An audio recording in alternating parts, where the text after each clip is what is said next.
Vârsta cere acțiuni. Sub acest generic s-au întrunit astăzi bătrânii din 14 ONG-uri din țară. Ei au invitat reprezentanții ai guvernului pentru a le înainta câteva cerințe. Minimumul de existență în prezent constituie 1400 de lei.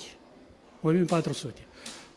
Prețurile s-au dublat, s-au triplat. Cred că minimumul de existență trebuie să fie circa 2000 de lei pentru ca pensionarul să reușească la minimul ăsta de existență să fie asigurat material și să fie asigurat din punct de vedere medical.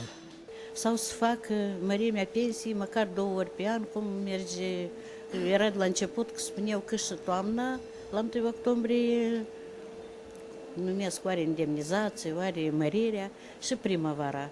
Bătrânii cer aceste schimbări guvernanților de 3 ani, dar fără rezultat. Conform legislației se indexează odată în an la 1 aprilie, însă dependență, dacă vor fi găsite mijloace, posibilități, atunci se va examina și această variantă, dar până când nu avem stabilit concret nimic.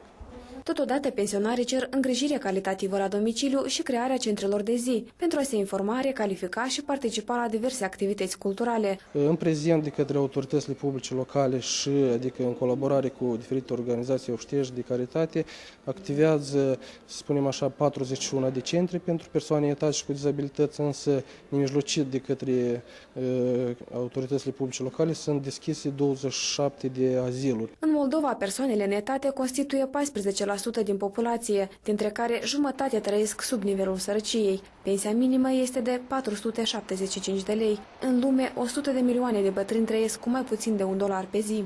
Mariana Dron, Nicolae Cebotar pentru Cotidian.